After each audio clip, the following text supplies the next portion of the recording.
আমি মনে করি আমার এই ঢাকা 14 আমি সবচাইতে বেশি তৃণমূল থেকে উঠে আসা, তৃণমূলের সাথে আমি সবচাইতে বেশি সংযোগ স্থাপনকারী একজন কর্মী।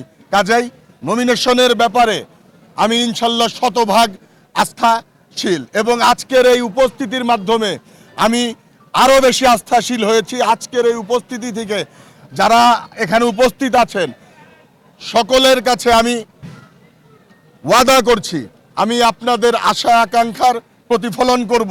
আমি যদি আপনাদের ভোটে নির্বাচিত হয়ে দেশনেত্রী বেগম খালেদা জিয়া এবং তারেক রহমানের নমিনেশন প্রাপ্ত হয়ে আমি যদি নির্বাচিত হতে পারি এবং সংসদে যেতে পারি, এই ঢাকা 14 সকল মানবিক বিষয়, সকল জনসাধারণের স্বাভাবিক জীবন ব্যবস্থাকে সুন্দর করার জন্য যেই বিষয়গুলি আছে সেই বিষয়গুলি আমার কাছে সবচাইতে বেশি প্রাধান্য হবে।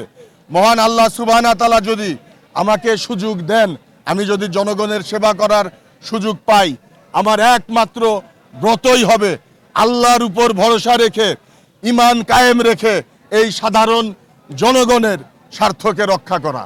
আমি সকলের সুযোগ চাই, আমি সকলের ভালোবাসা চাই, সকলের সমর্থন চাই। দেশনায়ক তারেক রহমান যদি আমাকে মনোনয়নের জন্য নির্বাচিত করেন, আমি যেই উৎসাহ উদ্দীপনা নিয়ে কাজ করে যাচ্ছি সেই উৎসাহ উদ্দীপনা নিয়ে আগামীতেও কাজ করব। আর দল যদি আমার চাইতে বেটার অন্য কাউকে এখানে নির্বাচিত করেন, সেই ক্ষেত্রে আমি আরও বেশি জোর নিয়ে সেই প্রার্থীর জন্য ইনশাল্লাহ কাজ করব।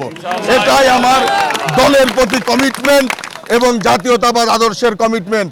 শহীদ রাষ্ট্রপতি জিয়াউর রহমান, দেশনেত্রী বেগম খালেদা জিয়া, তারেক রহমান আমাদেরকে এটিই শিখিয়েছে দলের জন্য কিভাবে আত্মত্যাগ দিতে হয়। আমরা সেই দীক্ষায় দীক্ষিত।